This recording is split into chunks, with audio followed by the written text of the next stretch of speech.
जय श्री जगन्नाथ। बड़ एकादशी जानुआरी 29 तारिख गुरुवार दिन पालन करा जिवो, जहाँकि आमर माघ मासर शुक्ल पक्ष एकादशी। यही एकादशी ना भौमी एकादशी एवं जया एकादशी। जया एकादशी कही कही कहती, कही कही भौमी एकादशी कही थांती। परदिन आमर आज मंगलवार, काली बुधवार एवं गुरुवार। काली दिन में एक बार करा जिवो। आमर एकादशी पूर्व दिन एक बार करा जाय थाए एवं एकादशी दिन एकादशी पालन करा जाय। एकादशी व्रत परदिन द्वादशी दिन व्रतर पारण करा जाय थाए। काली बुधवार, काली दशमी तिथि आमर रहुची 4टा 36 पर्यंत। दिन 4टा 36 पर्यंत दशमी तिथि रहिबो एवं 4टा 37 रु एकादशी तिथि आरंभ हो जिवो। जेहेतु सूर्योदय समय रे एकादशी तिथि नहांती, तेणु उदय तिथि रे ही एकादशी पालन करा जिवो। एकादशी जानुआरी 29 गुरुवार दिन पालन करा जिवो। एकादशी तिथि आमर जानुआरी 29 एकादशी तिथि जे दिन रहुची, से दिन 1:55 पर्यंत रहुचंती। एकादशी तिथि दिन 1:55 पर्यंत। आपण किंतु पारणा ता परदिन करिवे। द्वादशी तिथि आमर रहुची शुक्रवार दिन। शुक्रवार दिन सूर्योदय हेबार 1 घंटा भितरे आपण पूजा अर्चना आपणकर सब समाप्त करी आपण जल तुलसी पाइकी व्रतर पारण करिवे। तापर किछि पाक द्रव्य जहाँ आपण रोषेई करिथिबे, बासी द्रव्य तो ग्रहण करा जाय नाही। रोषेई करा जाय कि कोनोसी पाक द्रव्य ठाकुरଙ୍କ नारे पानी छडा जिवो एवं ताकु सेवन करी आपणकर व्रतर पारण आपण करि परिबे। शुक्ल पक्ष एकादशी गुरुवार दिन पड़िले से दिन श्री लक्ष्मी नारायण व्रत पूजा करा जाय। जो विधि रे आमे कहिलु एकादशी पई आपण एक बार करिवे, व्रत करिवे एवं पारण करिवे, ठीक सेही भली भाबरे श्री लक्ष्मी नारायण व्रत जो माने करिवे से माने मध्य एक बार व्रत एवं पारण करिवे। एवं पूजा पई किछि मंत्र आपनकर आवश्यकता रही थाए, जेमति कि विसर्जन मंत्र, आचमन मंत्र। तो ए सब किछि आमे वीडियो आरंभ रे आपनको देखै दिजु एवं पूजा पई किभली भाबरे कलश स्थापना करिवे से सब आमे वीडियो रे आपनको देखैबा पई चेष्टा करिछु। तत्सहित आपनकर किछि प्रश्न रहिछि एकादशी एवं श्री लक्ष्मी नारायण व्रत को नेकी से प्रश्न उत्तर मध्य आपनको आमे एका संगरे देबा पई चेष्टा करूछु। समस्तंकर गोटे प्रश्न थाए, कोन खाई कि आमे व्रत करिवु। खाद्य रे आपण केवल फल ऊपर निर्भर करंतु। केवल फल काटी कि आपण चोपा छड़े कि फल काटिबे, ठाकुरंकु भोग लगेबे, सेही भोग को खाई कि रहिबे। खाली फल काटी कि खाई देबे, ठाकुरंकु भोग लगेबे, से फल को आपण खाइबे। फल सेवन करिवे एवं जल पीबे। जदि देह बहुत कष्ट लागुची, जदि आपण निर्जला करि परचंती ताहा आपनको ऊपर निर्भर करे। जदि आपण निर्जला करि पाउ नाहंती ताहले फल खाई कि जल पी कि रहिबे। जदि आपण सेतिकिरे संतुष्ट नुहंती, आपनको शरीर आहुरी खाद्य चाहूची, ताहले आपण देसी सागु जहा कि गुटे गछर चेर, आपण पैकेट सागु आनिबे नाही, सेथिरे मिश्रण रहुची। देसी सागु को बतुरेई कि सेथिरे कदली, नड़िया, क्षीर छेना, दही छेना, मिश्री गुंड किंबा गुड़ आकु पकई कि चकटी कि आपण खाई परिबे। चीनी खाइबे नाही। रिफाइन सुगर वर्तमान सेथिरे मध्ये बहुत गुडे मिश्रण रहुची, तेणु व्रत रे आपण चीनी ग्रहण करिवे नाही। देवता को मध्ये चीनी भोग लागे नाही। गुड़र प्रयोग करिवे। कौनसी पाक द्रव्य रंधा जाइथिबा खाद्य किछि भी खाइबे नाही।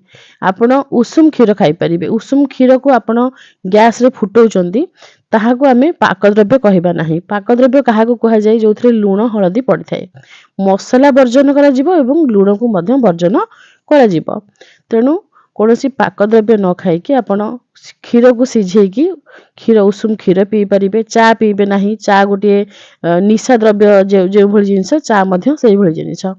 आपण बसा दही, क्षीर छेना, दही छेना ए सब जिंस आपण गोमातांग ठारू मिलुथवा जिनिस को प्रयोग करि परिबे एकादशी रे। किंतु सब बेले चेष्टा करिवे खाद्य जिनिस आपण कम व्यवहार करिबा पई। खाद्यर चिठा आपनकर जेमति लंबा न हुए, बहुत स्वल्प जिंस स्वल्प आहार करिकी ईश्वरंकर नाम भजन कीर्तन रे अधिक समय देबे। जदि आपण अधिक जिनिस किंबा अधिक प्रकारर जिनिस खाइबे, ताहले बारंबार आपनकु मलमूत्र त्याग करिबा पई जिबाकु पड़िबो। आपण ठाकुरंकु अधिक समय देई परिबे नाही। वस्त्र पालटिबा, मलमूत्र त्याग करिबा, एइथिरे ही आपनकर सबुतक समय चली जिवो। ପୂଜା କିପରି କରିବେ ଆପଣଙ୍କର ପ୍ରଶ୍ନ ରହିଥାଏ। ଏକାଦଶୀ ବ୍ରତ ହେଉ ବା ଶ୍ରୀ ଲକ୍ଷ୍ମୀନାରାୟଣ ବ୍ରତ ହେଉ, ଯଦି ସୁବିଧା ଅଛି ଆପଣ ସଂକଳ୍ପ କରି କରନ୍ତୁ। ଆପଣଙ୍କର କୁଳ ପୁରୋହିତଙ୍କର ପରାମର୍ଶ ନିଅନ୍ତୁ, କୌଣସି ମନ୍ଦିରର ପୂଜକଙ୍କର ପରାମର୍ଶ ନିଅନ୍ତୁ। ଏକାଦଶୀ ବ୍ରତ ଯଦି କରିବେ ପତି ପତ୍ନୀ ଉଭୟ ଆପଣ ସଂକଳ୍ପ କରିବେ। ଯଦି ଆପଣ ଶ୍ରୀ ଲକ୍ଷ୍ମୀନାରାୟଣ ବ୍ରତ କରିବେ ତାହେଲେ ଏକା ଆପଣ ସଂକଳ୍ପ କରିପାରିବେ। ଯଦି ସଂକଳ୍ପ କରିପାରୁନାହାନ୍ତି, ଉଭୟ ବ୍ରତ ଆପଣ କରିବାକୁ ଚାହୁଁଛନ୍ତି, ବିନା ସଂକଳ୍ପରେ କେବଳ ନିୟମ ମାନିକି ପ୍ରଭୁଙ୍କ ପାଇଁ, ସେ ଦିନଟି ଏତେ ବଡ଼ ଦିନ, ଏକାଦଶୀ, ବଡ଼ ଏକାଦଶୀ, ତା ସହିତ ଆମର ମାଘ ମାସ ଧର୍ମ ମାସ, ପୁଣି ଗୁରୁବାର, ଶ୍ରୀ ଲକ୍ଷ୍ମୀନାରାୟଣଙ୍କ ବ୍ରତ, ତେଣୁ ଆଉ କ'ଣ ଦରକାର? ଏତେ ବଡ଼ ଦିନ, ସେଦିନ ପ୍ରତିଷ୍ଠା ଇତ୍ୟାଦି ମଧ୍ୟ ରହିଛି, ବହୁତ ଭଲ ଦିନଟିଏ।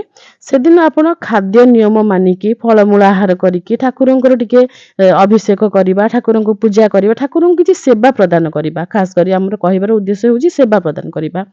ପତ୍ର ଟିକେ, ତୁଳସୀ ଟିକେ, ଦୁର୍ଲଭା, ଦୟଣା ଟିକେ ତୋଳି ଆଣିଲେ, ଠାକୁରଙ୍କୁ ଟିକେ ଅର୍ପଣ କରିଲେ, ଫୁଲମାଳ ଟିକେ ଗୁନ୍ଥିକି ଠାକୁରଙ୍କୁ ପିନ୍ଧେଇ ଦେଲେ, ଠାକୁରଙ୍କ ପାଇଁ ଗୋଟେ ବିଡ଼ିଆ ପାନ ଭାଙ୍ଗିକି ଠାକୁରଙ୍କୁ ଖୁଆଇ ଦେଲେ, କିମ୍ବା ମନ୍ଦିର ନେଇକି ଗଲେ, ମନ୍ଦିର ବି ତୋଳିକି ଦିଅନ୍ତୁ। ଯଦି ଅଧିକା ତୁଳସୀ ଆପଣଙ୍କ ଘରେ ଅଛି ବୋଲି ଆପଣ କହୁଛନ୍ତି, ଆପଣମାନେ ବହୁତ ଥର କମେଣ୍ଟରେ ଲେଖନ୍ତି କି ଆପଣଙ୍କ ଘରେ ବହୁତ ତୁଳସୀ ଉଠୁଛନ୍ତି, ତ ଆପଣ କୁଣ୍ଡରେ ଲଗେଇ ଦେବେ। ତୁଳସୀକୁ ଚୟନ କରି ଏମିତି ଜରିରେ ଭରିକି, ଆମେ ଏମିତି ଜରିରେ ଭରିକି ମନ୍ଦିର ଟିକେ ଦୂର ବାଟ, ତ ଆମେ ଏମିତି ତୁଳସୀ, ଦୟଣା, ଦୁର୍ଲଭା ଏସବୁ କିଛି ଠାକୁରଙ୍କ ପାଇଁ ମନ୍ଦିର ପଠେଇଥାଉ। ଆପଣ ବହୁତ ଥର ଲେଖିଛନ୍ତି ଦେଖେଇବା ପାଇଁ ଦୟଣା କେଉଁ ଭଳି ଦେଖିବା ପାଇଁ। ଦେଖନ୍ତୁ, ଇଏ ହେଉଛନ୍ତି ଦୟଣା ପତ୍ର, ଆମେ ଦେଖେଇ ଦେଇଛୁ। ଏଥିରେ ମଧ୍ୟ ଜଟା ଆସେ, ଯେମିତି ତୁଳସୀରେ ଜଟା ଆସେ, ଠିକ୍ ସେମିତି ଦୟଣାରେ ଜଟା ମଧ୍ୟ ଆସେ। ଆମେ ଆପଣଙ୍କୁ କୁଣ୍ଡରୁ କେବେ ଦେଖେଇଦେବୁ, କୁଣ୍ଡରେ କେମିତି ଲାଗିଛି ଗଛ ପୁରା ଦେଖିଲେ ଆପଣ ଜାଣିପାରିବେ। ଜଟା ମଧ୍ୟ ଦେଖେଇଦେବୁ। ଆପଣଙ୍କର ଆଉ ଗୋଟିଏ ପ୍ରଶ୍ନ ରହିଛି କି ପୁରୁଣା ବ୍ରତୀମାନେ ସଂକଳ୍ପ କରିବେ କି ନାହିଁ? ପୁରୁଣା ବ୍ରତୀମାନେ ସଂକଳ୍ପ କରିବାର ଆବଶ୍ୟକତା ନାହିଁ। କୌଣସି ବି ବ୍ରତର ସଂକଳ୍ପ ଗୋଟିଏ ଥର ହିଁ କରାଯାଇଥାଏ।